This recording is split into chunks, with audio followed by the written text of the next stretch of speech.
Entonces todos están en el libro de los Hechos, tienen ahí una porción de la Biblia en sus manos, o si no, ahí en tu dispositivo. Y vamos a primero dar un comentario de cómo podemos estudiar este libro y de la importancia que tiene este libro para nosotros. En primer lugar, mi querido hermano, este libro es la historia de la continuación de la obra de Cristo y su enseñanza aquí en la tierra.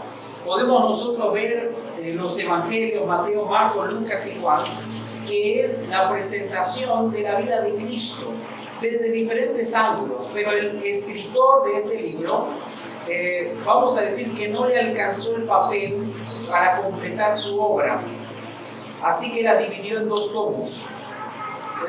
El primer tomo de esa obra magistral es el Evangelio de Lucas. Y el segundo tomo de esa obra magistral es el libro de los Hechos. Pero vamos a decir así, que si unimos Lucas y el libro de los Hechos, es un solo libro. Por eso podemos afirmar que la historia o lo que se narra a través de ese libro es el comienzo de la obra de Cristo y su enseñanza aquí en la tierra, lo que Él vino a hacer a este mundo. Y podemos también ver ahí cómo Dios ha querido mostrarnos su plan a través de la iglesia.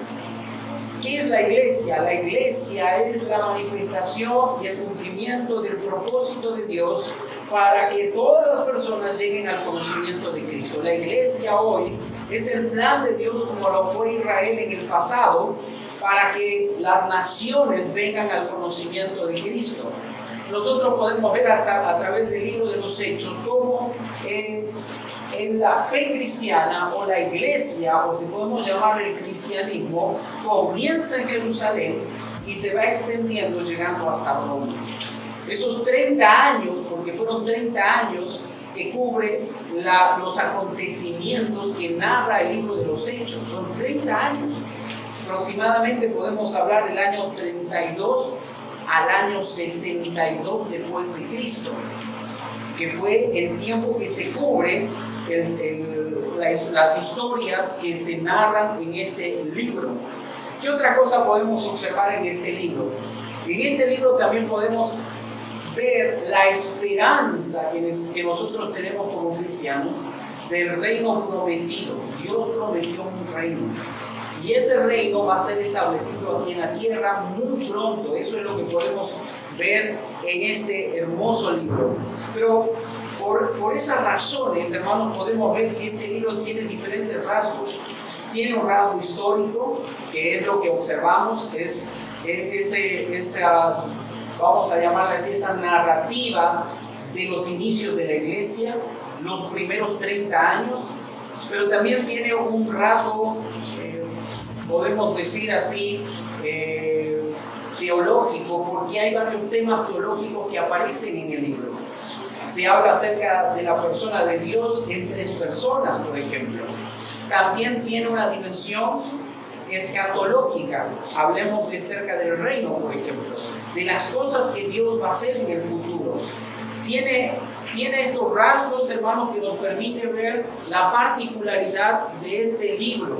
Pero también, como algún padre de la iglesia dijo, este escrito también tiene un carácter apologético. ¿Por qué tiene un carácter apologético? La palabra apologético o apología viene del concepto de la defensa de la fe.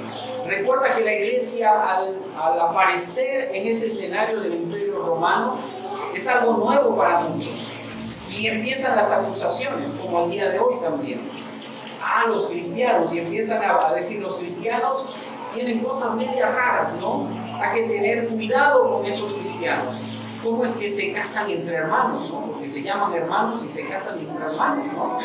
Entonces, claro, eso les dice, esto no está bien. Ellos dicen que se comen el cuerpo y la sangre de su maestro, ¿no? Hablando acerca de la Santa Cena, no entendiendo la simbología, y muchos hablan acerca de los cristianos como algo peligroso.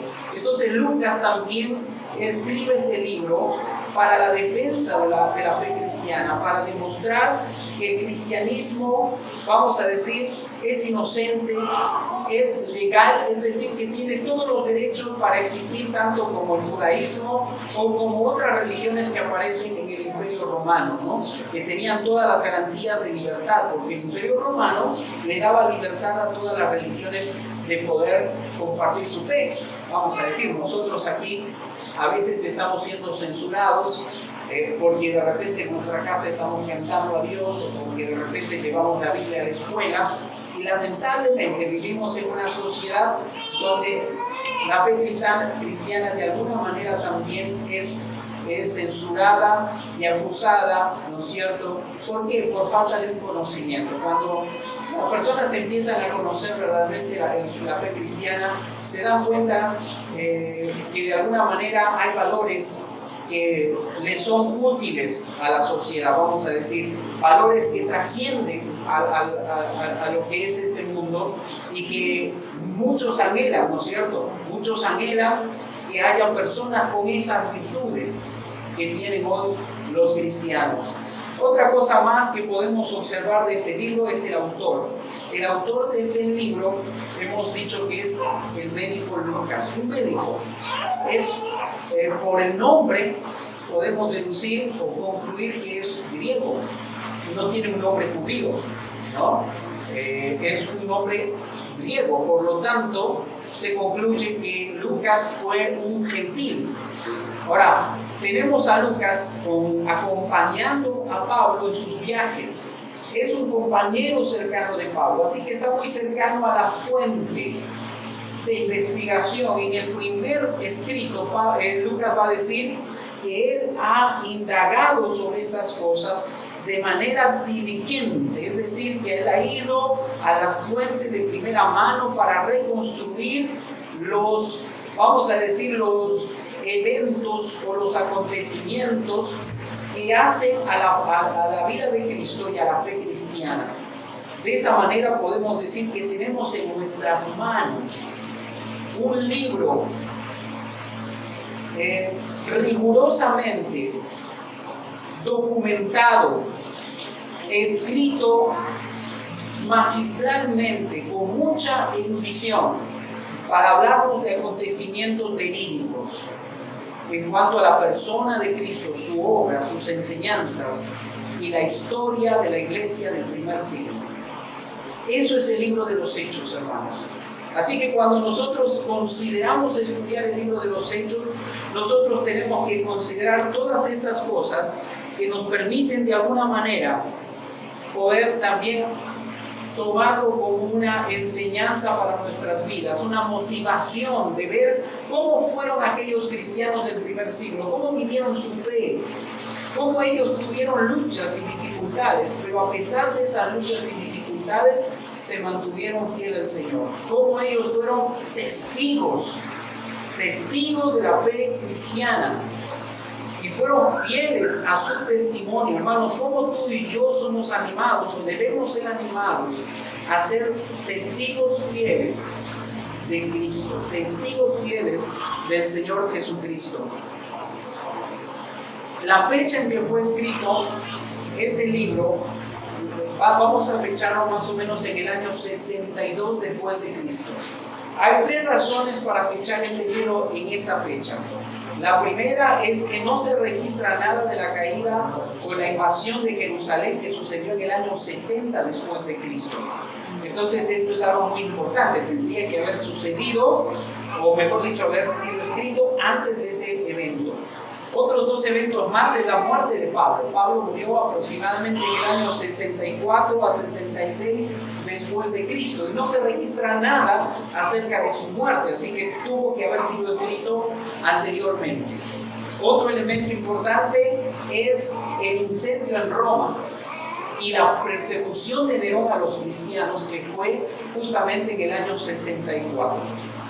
Recuerden nuevamente, se empiezan a alarmar, dicen los cristianos son esto, aquellos son peligrosos, y había muchos cristianos. Entonces Nerón, ustedes saben que era un loco, ¿verdad? Incendió Roma, y ¿a quién culpó? A los cristianos. Y ahí empieza una gran persecución a los cristianos por esa causa, Y entonces también eso nos permite saber que este libro no fue escrito sino antes. Por lo tanto, la fecha está entre el año 61 y el año 62 después de Cristo. He tomado el versículo 8 del capítulo 1 como una guía para estudiar el libro, darle un bosquejo, una estructura. La mayoría de maestros toman esto como una base para dar un bosquejo geográfico, así se llama, un bosquejo geográfico. Mira el versículo 8, dice: pero recibiréis poder cuando haya venido sobre vosotros el Espíritu Santo, y me seréis testigos en Jerusalén, en toda Judea, en Samaria y hasta lo último de la tierra. Así nos da un bosquejo geográfico de la extensión del cristianismo, como en 30 años la fe cristiana saltó de Jerusalén, de la Palestina, hasta el Imperio Romano, la capital del Imperio Romano, Roma. ¿Y cómo llega a extenderse el Evangelio de esa manera? Bueno, ese es el carácter histórico que vemos del libro. Pero recuerda, tiene otros rasgos. Tiene un rasgo teológico, tiene un rasgo escatológico y tiene un rasgo apologético. Así que hay que ver y considerar esos rasgos también a la hora de poder estudiar este libro. Así que va a ser un bosquejo bien sencillo. Del capítulo 1 al capítulo 7 vamos a ver la extensión de la fe cristiana en Jerusalén. Esos primeros 7 capítulos nos narran cómo se extiende la fe cristiana, cómo se extiende el Evangelio, cómo nace la iglesia en esos primeros 7 capítulos. Del capítulo 8 al capítulo 12 podemos ver la extensión del Evangelio que llega hasta Judea y llega hasta un lugar donde tal vez los judíos no querían, ¿no? Samaria. Judea y Samaria, ¿no es cierto? Todavía estamos dentro de la Palestina, ¿verdad? Jerusalén, Judea y Samaria. Y finalmente vamos a ver del capítulo 13 al capítulo 28 cómo el Evangelio llega a Roma y de ahí se extiende hasta lo último de la tierra. De esa manera vamos a ver el libro, lo vamos a entender, lo vamos a limitar de esa manera y vamos a poder estudiar. Pero algo muy importante, hermanos, que yo quiero que recordemos es este tema principal que toca a este libro. Y es el hecho de que el tema principal del libro de los Hechos, mi querido hermano, si bien es cierto, es ver la historia, pero es primeramente ver la historia de la obra de Cristo y sus enseñanzas, porque vas a ver desde el capítulo 1 cómo se centra en la persona de Cristo. Se centra todo el relato en el ascenso de Cristo. Es más, hay un erudito de la Biblia también que coloca estos 3 elementos para poder resumir lo que hay en el libro de los Hechos. Y es, en primer lugar, lo que vemos en el capítulo 1, el ascenso de Cristo al trono del Padre, ¿no es cierto? La otra parte es el descenso del Espíritu Santo. Se narra el descenso del Espíritu Santo sobre los creyentes. Y, en tercer lugar, la extensión del cristianismo, de la iglesia, hasta lo último de la tierra. Y de esa manera también uno podría estudiar este hermoso libro, hermanos. Pero es ver la obra de Cristo y su enseñanza, la manifestación de su plan a través de la iglesia, hasta que su reino sea establecido aquí en la tierra, y ver la manifestación del poder del Espíritu Santo. Yo creo que cuando tomamos esto, podemos de alguna manera englobar todos los temas que abarca el libro de los Hechos. La historia de la obra y enseñanza de Cristo, ¿no es cierto? La manifestación de su plan a través de la iglesia y el reino futuro que va a ser establecido aquí en la tierra y la manifestación del poder del Espíritu Santo a través de la iglesia. Así que imagínate todo lo que nos toca estudiar, mi querido hermano. Así que no te pierdas, por favor. Si no puedes venir algún domingo por alguna razón, anímate a ver toda la grabación de la prédica para que no te pierdas lo que vamos a estar estudiando. Entonces, vamos a ver el día de hoy, hermanos, 3 cosas que hizo el Señor Jesús después de ir al cielo. Vamos a ver ahí en el capítulo 1 y entramos directamente a este primer capítulo para estudiar ya el libro de los Hechos.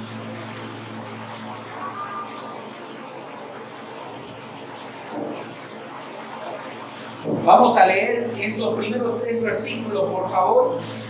Dice la Escritura: en el primer tratado, oh Teófilo, hablé acerca de todas las cosas que Jesús comenzó a hacer y a enseñar, hasta el día en que fue recibido arriba, después de haber dado mandamientos por el Espíritu Santo a los apóstoles que había escogido, a quienes también después de haber padecido se presentó vivo, con muchas pruebas indubitables, apareciéndoseles durante 40 días y hablándoles acerca del reino de Dios.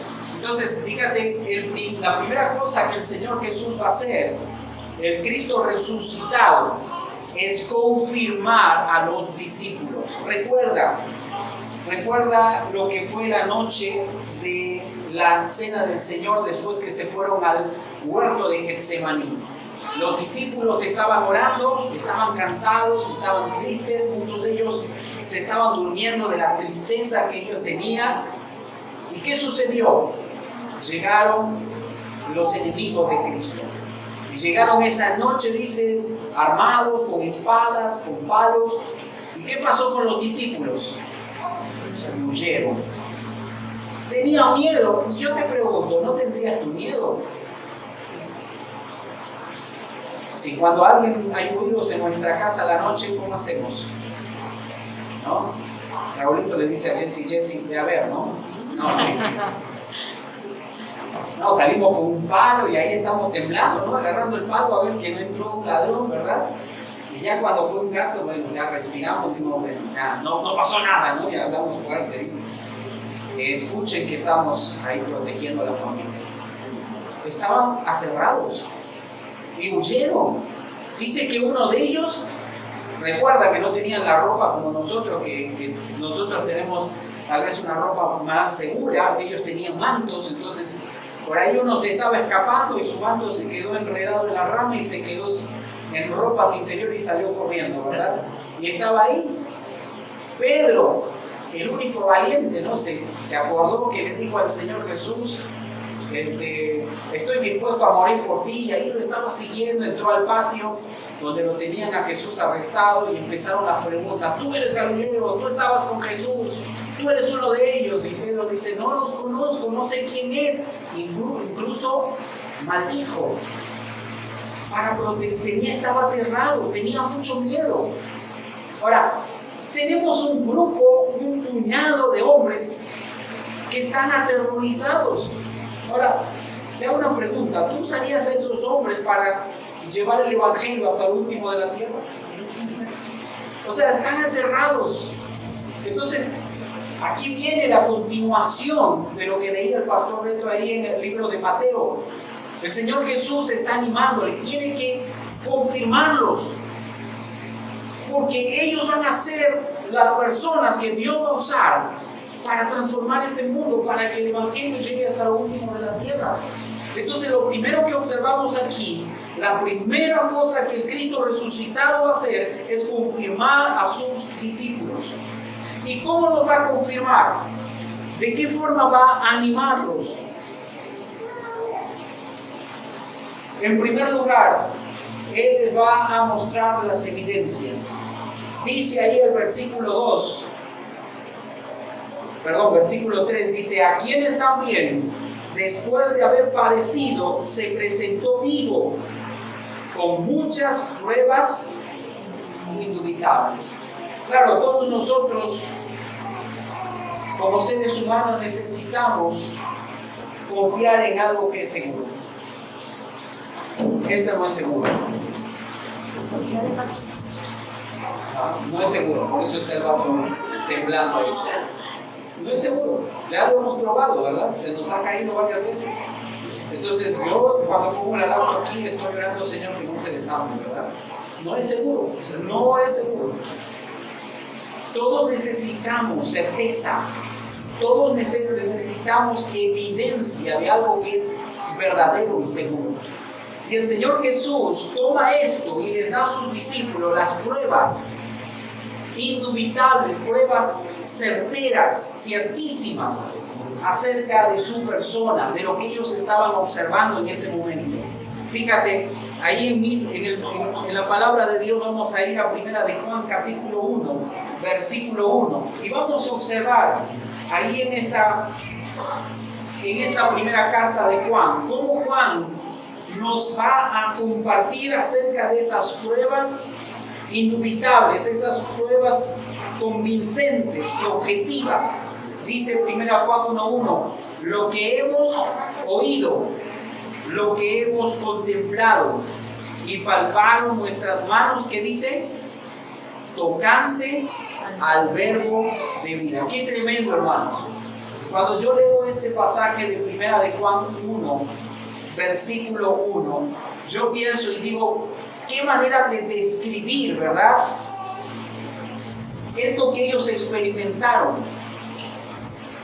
Si tú pudieras ver al Cristo resucitado, tú dirías, ¿esto es cierto? ¿Esto es verdadero? Tú dirías, me estás engañando, no puede ser, es uno que se parece a Jesús. Tú necesitas pruebas, ¿verdad? Y el Señor Jesús le da esas pruebas. Él dice, toquen mis manos y vean las marcas de los clavos. Le dice a Tomás, Tomás, ven, mete tu mano en mi costado y no seas incrédulo.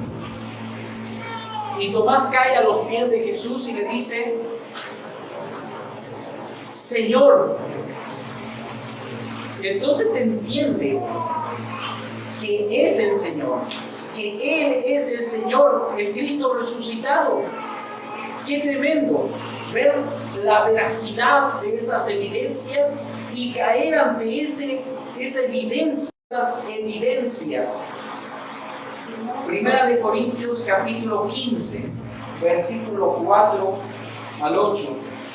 El mismo Pablo menciona estas evidencias en esta primera carta a los Corintios y él dice, y que fue sepultado, hablando de Cristo, cuando Él murió, dice, conforme a las Escrituras, fue sepultado, que resucitó al tercer día, conforme a las Escrituras, y dice que apareció a Pedro, y después a los 12, después apareció a ¿cuántos? A más de 500 hermanos a la vez, de los cuales muchos, que dice, viven aún. Pablo está diciendo, muchos de los que vieron al Cristo resucitado, están vivos, y tal vez están al lado nuestro, y otros ya duermen, es decir, que ya murieron.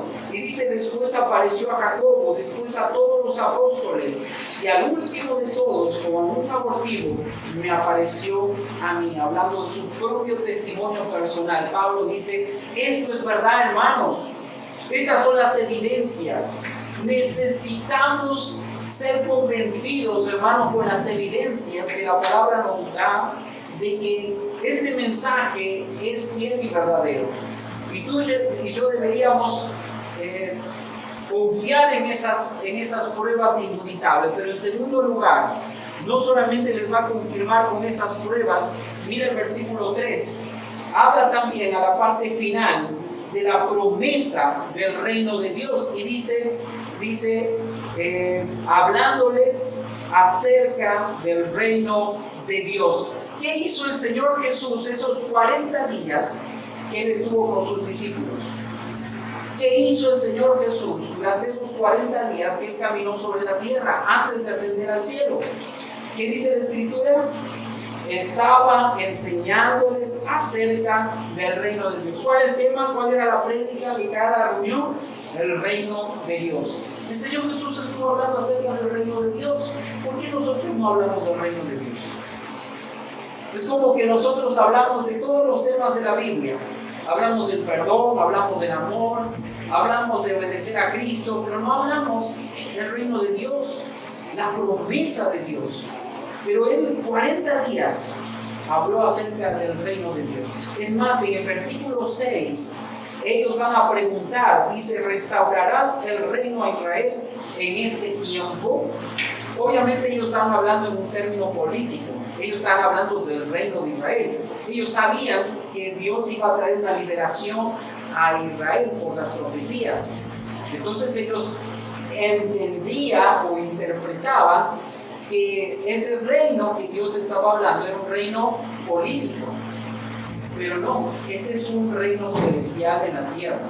Este es el reino de Cristo en la tierra, para nosotros. Entonces, hermanos, aquí Él va a confirmarles a través de la promesa del Espíritu Santo. Vamos a ir a Joel capítulo 2, versículo 28 al 32.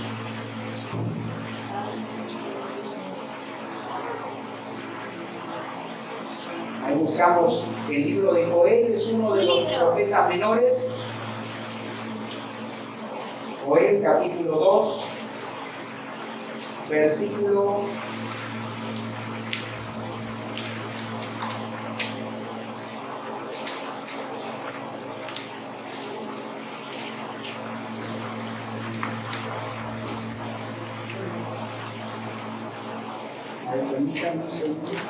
Joel capítulo 2, versículo 28 en adelante.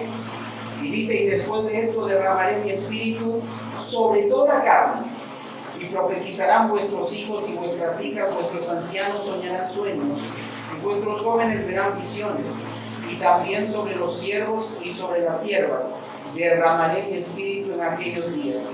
Y dice, y daré prodigios en el cielo y en la tierra, sangre y fuego, columnas de humo, el sol se convertirá en tinieblas y la luna en sangre, antes que venga el día grande y espantoso de Jehová, y todo aquel que invocar el nombre de Jehová será salvo, porque en el monte de Sión y en Jerusalén habrá salvación, como ha dicho Jehová, y entre el remanente al cual él habrá llamado. Yo hago una pregunta, ¿se ha cumplido todo esto? Porque muchos y muchas iglesias malinterpretan lo que llamamos la promesa del Espíritu Santo. Algunos van diciendo, bueno, sí, esta profecía se cumplió. Claro que se cumplió, pero no se cumplió al 100%. El cielo, como dice ahí, dice en el cielo y en la tierra sangre y fuego, columnas, eso no pasó. El sol se convertirá en tinieblas y la luna en sangre, eso no ha sucedido. Entonces, cuando tú estudias profecía, tienes que entender que la profecía puede tener un cumplimiento total. Una profecía se puede cumplir de manera parcial. Una profecía puede tener un alcance inmediato, un alcance futuro. Cuando estudiamos profecía, nosotros tenemos que tomar en cuenta esos aspectos, porque si no, podemos caer en una herejía. Y podemos decir, no, ya esta profecía ya se cumplió al su 100%. No, parcialmente se cumplió. Sí habla de la venida del Espíritu Santo, que iba a ser derramado sobre toda carne. Vamos más específicamente a ver esta promesa del Señor a través del Evangelio de Juan, capítulo 14, versículo 16 al 26. Juan, capítulo 14, versículo 16 al 26. Este es un pasaje muy importante, hermano, que no debemos de dejar de considerar nosotros los cristianos, sobre todo aquellos que comenzamos nuestra fe a dar los primeros pasos, de entender esta doctrina del Espíritu Santo. Mira ahí en el versículo 16, dice, y yo rogaré al Padre, y os dará otro consolador para que esté con vosotros para siempre. Esa es la promesa. Cristo prometió que cuando Él ascendiera, Él iba a enviar al Espíritu Santo. Es decir, el Espíritu Santo no podía venir hasta que Cristo no ascendiera a los cielos. Así que era necesario, como dicen, que Él se vaya. ¿Para qué? para que el Espíritu Santo descendiera sobre los creyentes. Ahora, el Espíritu Santo, ¿cómo obró en el Antiguo Testamento? Bueno, Él venía sobre las personas de manera temporal. Venía y usaba a la persona para un propósito y luego lo dejaba. Por primera vez, el Espíritu Santo va a venir de manera permanente. Esa es la promesa del Espíritu Santo. Y dice el versículo 17, el Espíritu de verdad, al cual el mundo no puede recibir, porque no le ve ni le conoce, pero vosotros le conocéis, porque mora con vosotros y estará, está hablando del futuro. No es que el Espíritu Santo no estaba presente, porque Él es Dios. Pero la manera como se iba a cumplir esta profecía era una manera particular.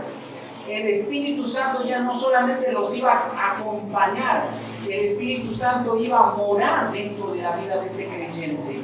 Ese es el cumplimiento de esta profecía. Por eso el versículo 18 en adelante va hablando acerca de esta promesa. Versículo 23, solo para resumir, la parte final dice: y haremos morada con Él.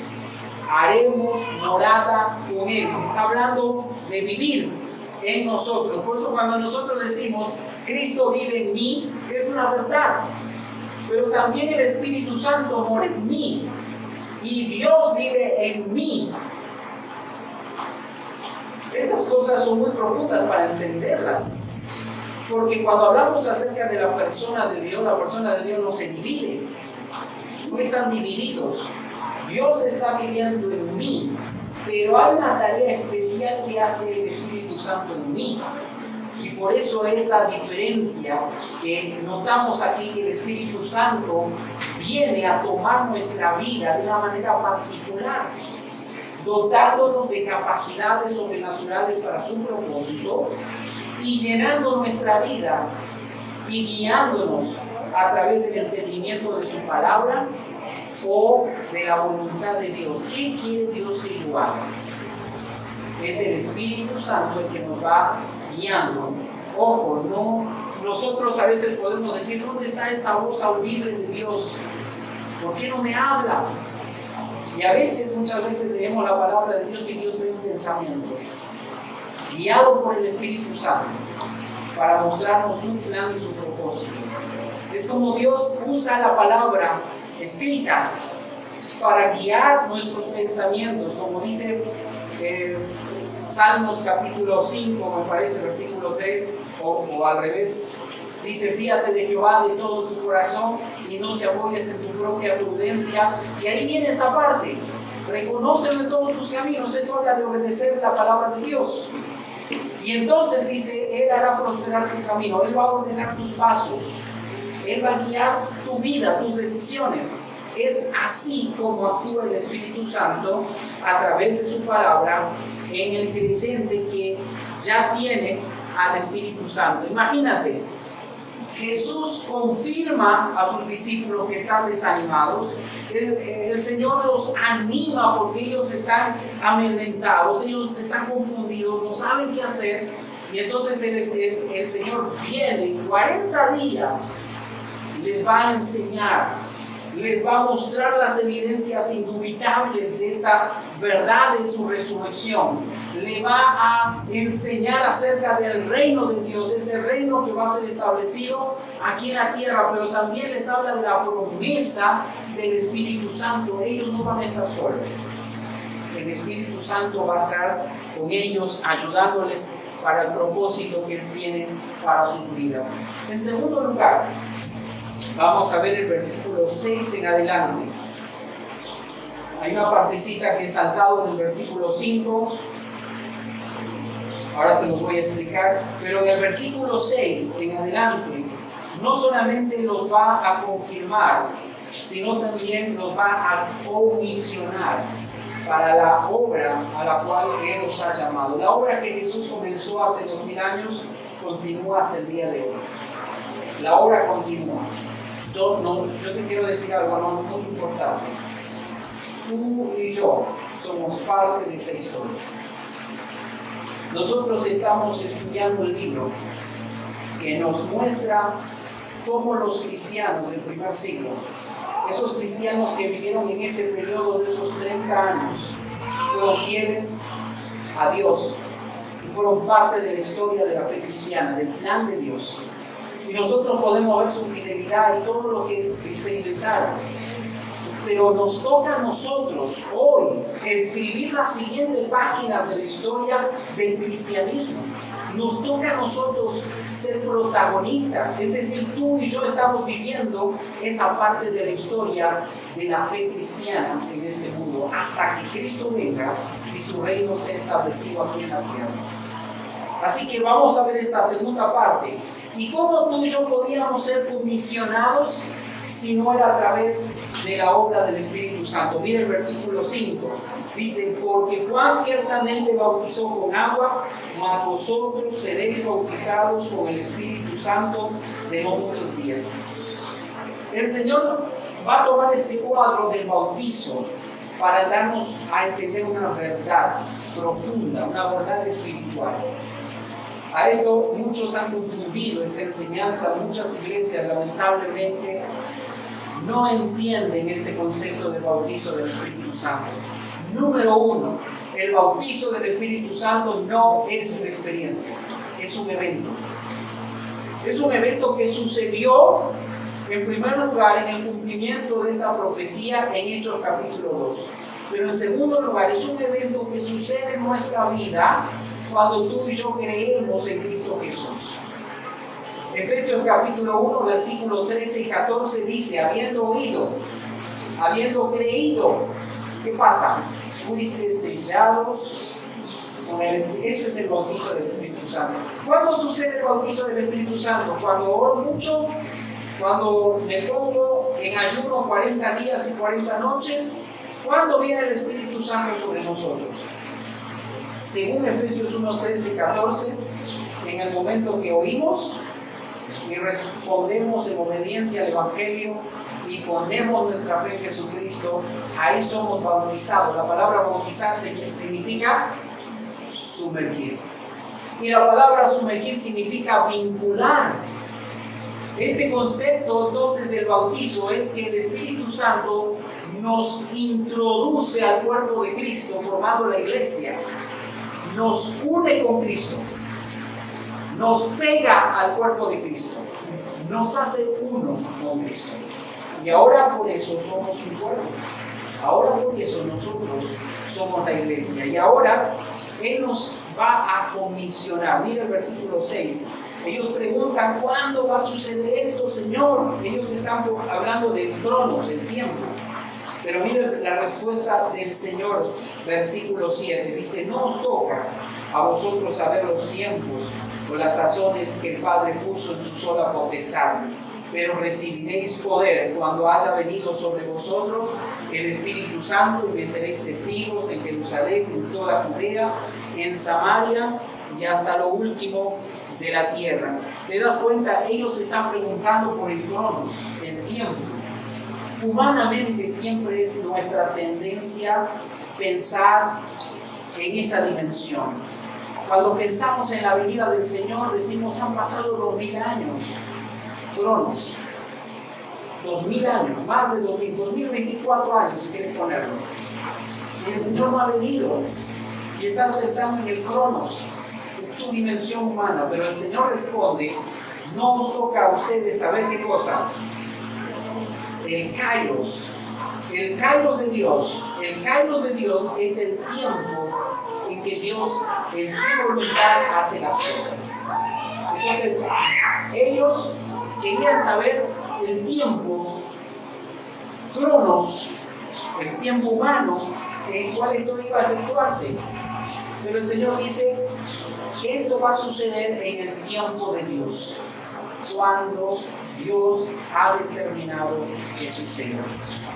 Es el tiempo de Dios. ¿Y cómo es el tiempo de Dios? Y para Dios un día es como 1000 años y 1000 como un día. Es que para el Señor no ha pasado nada. Mientras que para nosotros ya pasó más de 2024. Y decimos, pues ya tengo, ¿cuántos años de que tengo 10 y no pasa nada? 15, 20, 30, y Señor no vienes. pues ya no, o sea, ya yo creo que no va a venir porque ya está demorando, ¿no? Pero el Señor va a venir, Él no retarda, dice su promesa, aunque algunos la tienen por tardanza, sino que es paciente, esperando que todos vengan al arrepentimiento. Él desea que tus hijos, tus padres, tus hermanos, tus vecinos, tus amigos conozcan de Cristo.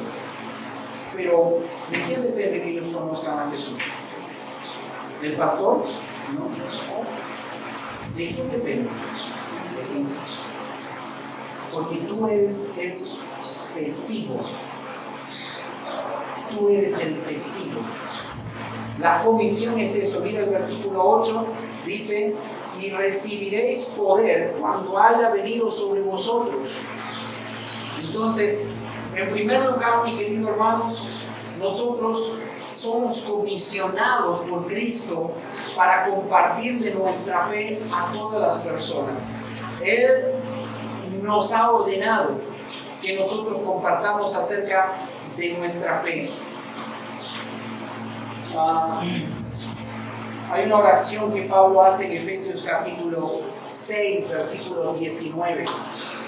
Y Pablo pide que oren por él.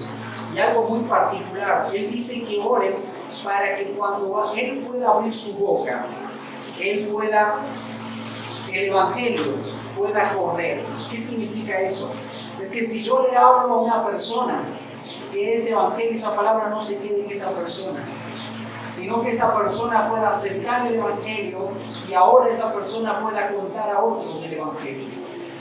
O sea, Pablo no está pensando en reproducir hijos estériles.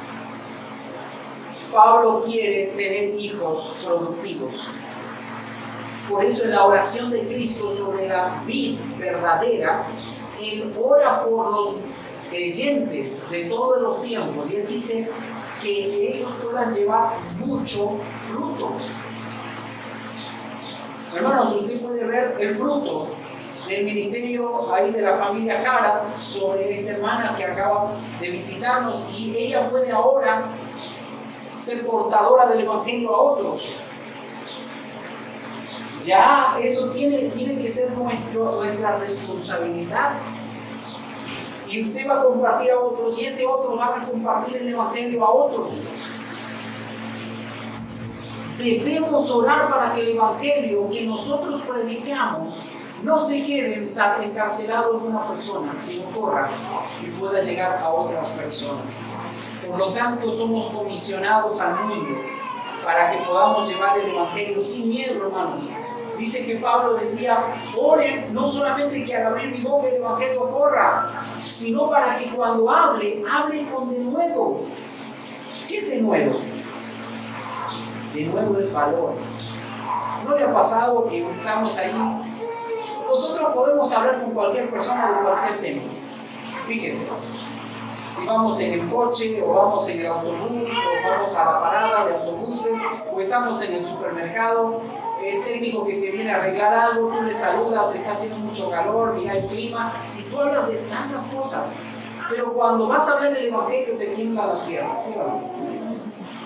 Cuando vas a hablarle de Cristo, empiezas a dudar y empiezas a tener temor de lo que te va a responder y si va a creer en lo que le vas a compartir, o si de pronto vas a comprometer tú cómo estás viviendo tu vida con lo que le estás compartiendo, ¿verdad? O sea, no queremos compartir porque capaz no estamos viviendo bien delante de Dios. Pero hermanos, debemos orar para que cuando prediquemos con valor y que realmente no tengamos temor. Hermanos, el Espíritu Santo obra en nosotros cuando nosotros le pedimos. Pero también, no solamente Él nos comisiona al mundo, sino también, fíjate, porque Él dice: me seréis testigos en Judea, Samaria y hasta lo último de la tierra. Está hablando de todas las naciones, de todos los pueblos, pero también nos da su Santo Espíritu. Ya habíamos hablado de esto. Él nos equipa con el poder, el dunamis. La palabra dunamis es poder expansivo.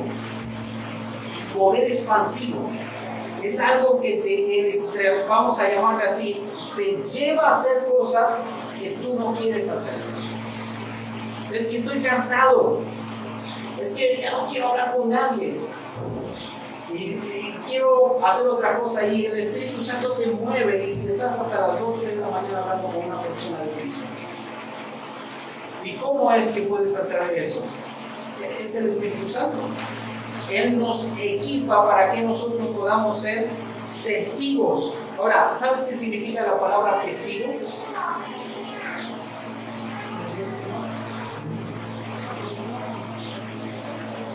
No, viene de la palabra mártir. ¿Y qué es un mártir? Uno que muere por su fe. Uno que muere por su fe. ¡Wow! ¿Qué es lo que el Señor nos está pidiendo? Que muramos por nuestra fe. Capaz muchos de los que estamos hoy aquí no vamos a dar nuestra vida por nuestra fe. Si estás en Medio Oriente, si estás en un país donde hay persecución contra los cristianos, puede ser que sí. Pero hoy aquí hay más un ostracismo social. Es que si eres cristiano, tal vez el vecino ya no te saluda, o por ahí, si estás en un condominio, por ahí hay varias quejas, ¿verdad? De que este vecino que hace mucho ruido, todo lo demás. Es más un tema de persecución social, hermano. Aquí mártir habla de vivir por la causa de Cristo. Es vivir por la causa de Cristo. ¿Qué es la razón que te mueve cada mañana?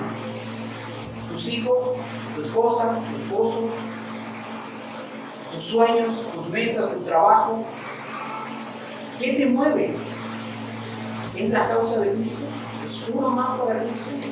Es compartir de Cristo. Es que las personas conozcan de Cristo. Hermano, cuidado que de repente no eres un testigo. Cuidado que capaz no estás siendo un discípulo de Cristo. Que capaz eres, como decimos, un agente secreto de los cristianos. Y para descubrir que eres cristiano, hermano, hay que hacer una investigación bien profunda, ¿verdad?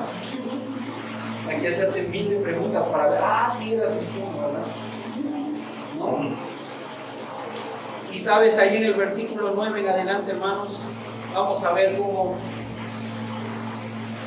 no solamente son comisionados al mundo, son comisionados por medio de la promesa, sino también por medio de una misión. Mira adelante, dice: y me seréis testigos en Jerusalén, en toda Judea, en Samaria y hasta lo último de la tierra. Y dice, habiendo dicho estas cosas, mirándolo ellos, fue alzado y le recibió una nube que le ocultó de sus ojos. Y estando ellos con los ojos puestos en el cielo, entre tanto que él se iba, he aquí se pusieron junto a ellos 2 varones con vestiduras blancas, los cuales también les dijeron: varones galileos, ¿por qué estáis mirando al cielo? Este mismo Jesús, que ha sido tomado de vosotros al cielo, así vendrá como le habéis visto. Hay una promesa. ¿Cuál es esa promesa? La venida de Cristo. Él los comisiona hacia el mundo, los comisiona hacia una misión, los comisiona con la promesa del Espíritu Santo, pero también con la venida de Cristo. Él va a venir. Qué interesante, ¿no? Esta parte que nos describe la Biblia, porque ellos están escuchando a Jesús después de que Él dice: y me seréis testigos, y Él está subiendo y dice que la nube lo cubrió. Algunos eruditos dicen que esa nube es la misma nube que aparece en el Antiguo Testamento, que es una referencia a la Shekinah, la presencia, la gloria de Dios que cubre al Cristo resucitado ante los ojos de sus discípulos. Pero también hay algo interesante. Hay 2 varones vestidos de blanco al costado de ellos y les hablan, les dicen: ¿qué están mirando ustedes? Es una pregunta medio especial, porque el propósito de esta pregunta es hacerle reflexionar y recordar la promesa. Les están diciendo: ustedes están viendo, varones galileos, cómo el Cristo resucitado está ascendiendo. Lo están viendo con sus ojos. Bueno, así como lo están viendo, va a volver. Para algunos, la venida de Cristo es un cuento, un mito, una fábula, pero es una promesa que Cristo hace a la iglesia y es completamente confiable esta promesa. Vamos a ver rápidamente en Apocalipsis capítulo 7, versículo 1. Yo lo voy a citar para ustedes. Dice, miren, lo voy a citar desde la Nueva Traducción Viviente. Dice, miren, Él viene en las nubes del cielo y todos lo verán, incluso aquellos que lo traspasaron. Y dice, y todas las naciones del mundo se lamentarán por Él. Sí, amén. ¿Quién te anima a compartir tu fe? Debería animarte esta promesa. Debería animarte el saber que Cristo va a venir y que así como Él fue levantado, fue alzado ante los ojos de sus discípulos, había más de 120 personas ahí mirando cómo ascendía Cristo a los cielos. De la misma manera, dice, todo ojo lo verá. Y aún dice lo que los traspasaron. ¿Cómo es eso? ¿Cómo es que los que no están vivos? ¿Cómo es que los que los traspasaron van a verlo? Eso es algo tremendo. ¿Cómo todo va a ser expuesto? O sea, todos van a tener esa experiencia de ver al Cristo descender a la tierra para restaurar, para establecer su reino aquí con nosotros, hermano. Eso debe ser un ánimo para nuestra fe. No solamente nos comisionó a sus discípulos, pero en tercer lugar, y con esto voy a terminar, desde el versículo 12 al 26, Él va a escoger quién va a ser el 12º apóstol. Saben que Judas había sido uno de los 12, pero sabemos que Judas no era un creyente verdadero. No era un creyente. Judas había sido un simpatizante, uno que se había unido al grupo de Cristo, ¿no es cierto? Pero sin haber experimentado esa salvación de su vida, de su alma, sin haber experimentado esa conversión en su vida. Sí parecía que era un discípulo más.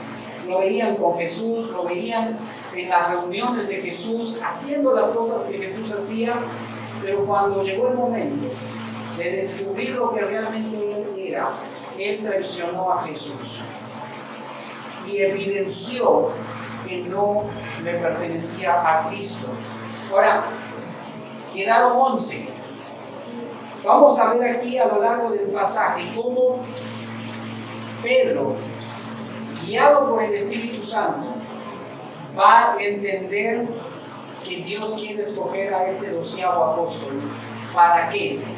¿Para qué era necesario escoger al 12º apóstol? Lo vamos a ver más adelante. Mira el versículo 12. Dice, entonces volvieron a Jerusalén desde el monte que se llama del Olivar, el monte de los olivos. Dice, el cual está cerca de Jerusalén, camino de un día de reposo. Y entrados subieron al aposento alto donde moraban Pedro, Jacobo, Juan, Andrés, Felipe, Tomás, Bartolomé, Mateo, Jacob, hijo de Alfeo, Simón el celote, Judas, hermano de Jacobo. Dice, y todos estos perseveraban unánimes en oración y ruego con las mujeres y con María, la madre de Jesús, y con sus hermanos. El Señor les da indicaciones: no se vayan de Jerusalén, esperen que va a venir el Espíritu Santo. Y ellos se quedan, dice, van al aposento alto que estaba un día de camino de Jerusalén, del monte de los olivos. Acuérdate, ese monte es el lugar donde el Señor Jesús asciende a los cielos, pero será el monte en el cual el Señor Jesús va a descender y va a poner sus pies otra vez sobre la tierra. Algo importante aquí es ver cómo ellos están unidos, unánimes, dice, orando y rogando. ¿Qué están orando? ¿Qué están rogando? Ellos están rogando y orando para que se cumpla la promesa de Cristo. Ellos están esperando al Espíritu Santo. Ellos están esperando que se cumpla la promesa de Cristo de restablecer su reino aquí en la tierra. Versículo 15 dice, en aquellos días Pedro se levantó en medio de los hermanos, y los reunidos eran como 120 en número, y dijo, varones hermanos, era necesario que se cumpliese la escritura en que el Espíritu Santo habló antes por boca de David acerca de Judas, que fue guía de los que prendieron a Jesús, y era contado con nosotros, y tenía parte en este ministerio. Este pues, con el salario de su iniquidad, adquirió un campo, y cayendo de cabeza se reventó por la mitad, y todas sus entrañas se derramaron, y fue notorio a todos los habitantes de Jerusalén, de tal manera que aquel campo se llama en su propia lengua Aceldama, que quiere decir campo de sangre. Y ahí voy a parar, porque lo que hace Pedro guiado por el Espíritu Santo, y ahí de pronto vamos a observar a Pedro que va cumpliendo esta promesa que el Señor Jesús le dijo, ¿verdad? ¿Cuál fue la promesa a Pedro? Que le iba a dar las llaves del reino. Y esas llaves representan la autoridad para abrir la predicación del Evangelio a los judíos, a los gentiles, y cómo Él va a ser el instrumento de Dios. Y aquí vemos en esta parte importante, Él va a tomar los salmos. Él conoce la Escritura, Él entiende, falta un apóstol. Y para que se cumpla la promesa de Dios, tienen que estar completos los apóstoles, nos falta uno. Y si no tenemos al doceavo, el Espíritu Santo no va a venir y no se va a cumplir esto. Él está entendiendo esto. ¿Por qué? Porque él lee los salmos, en el versículo 20, ahí en uno de los salmos, lo tengo justo anotado aquí, en el Salmos 41:9 y en el Salmo 109, versículo 8, que él toma y dice: sea hecha desierta su habitación y no haya quien more en ella, y tome, ¿qué dice? Otro su oficio. Pedro está entendiendo que aunque esto se escribió en el Antiguo Testamento, él sabe que David es un profeta y David está hablando de algo que va a suceder en el futuro. Y los dos salmos que toma son salmos mesiánicos, son salmos que hablan de la persona de Cristo. Por lo tanto, él está entendiendo que es necesario escoger al doceavo apóstol. Ahora, ¿qué pasó con Judas? Ahí se menciona que se reventó y que compró un lugar. Bueno, esta es una manera de describir algo que sucedió.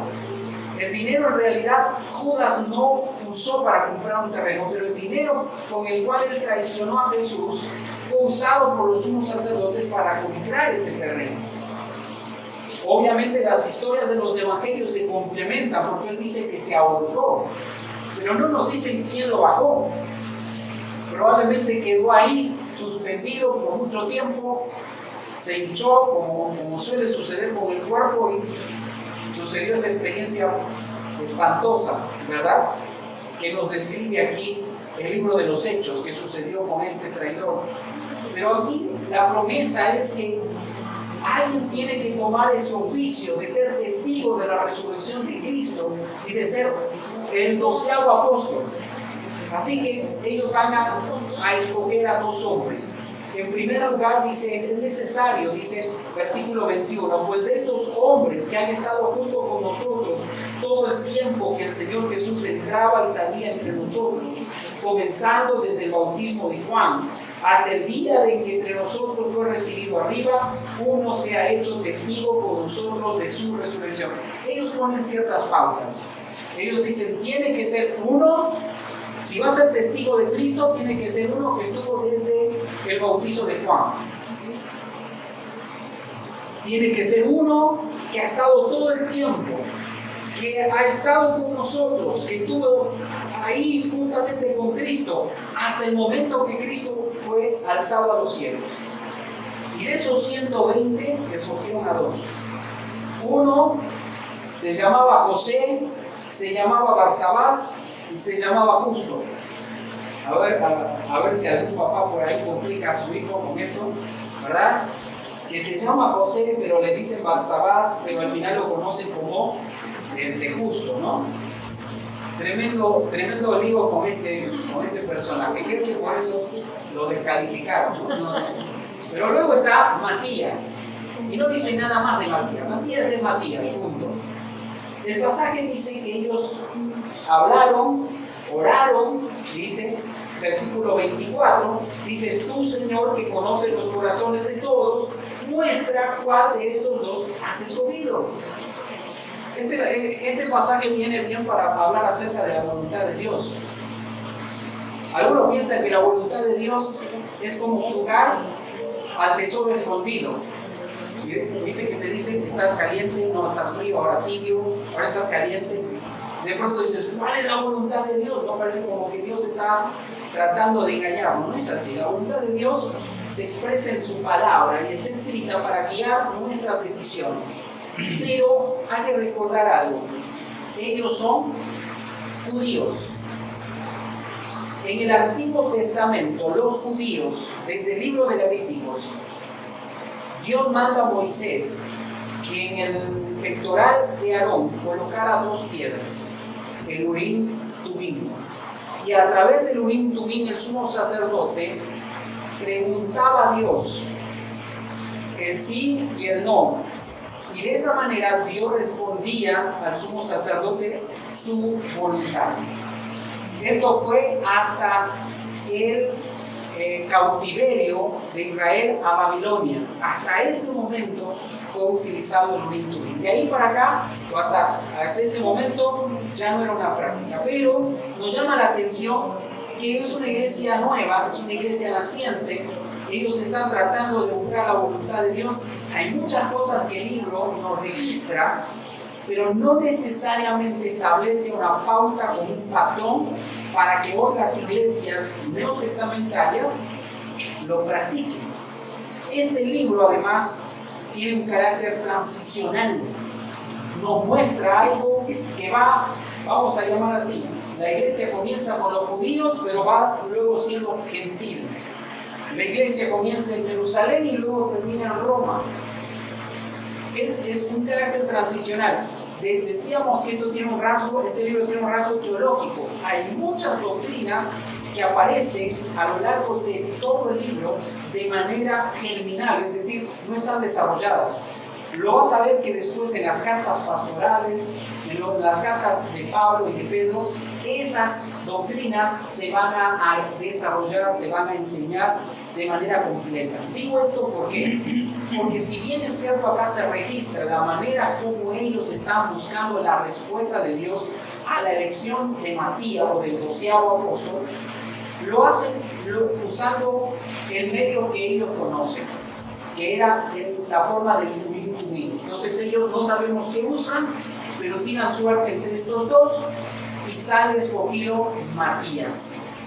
Matías ahora es, dice versículo 26, y les echaron suertes, la suerte cayó sobre Matías y fue contado con los 11 apóstoles. ¿Qué observamos aquí, mi querido hermano? Definitivamente el capítulo 1 nos introduce a la continuación de la obra y la enseñanza de Cristo y la demostración de su plan a través de la iglesia por medio del poder del Espíritu Santo para establecer su reino en la tierra. Recuerda, ese es el tema central del libro. Y algo para que podamos meditar y reflexionar, mi querido hermano, es que tú y yo somos parte de la continuación de ese plan. Tú y yo somos parte de la continuación de esa historia.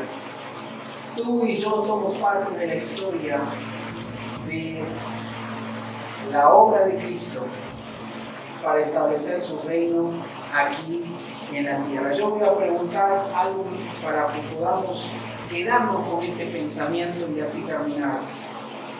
Estoy siendo testigo de Cristo.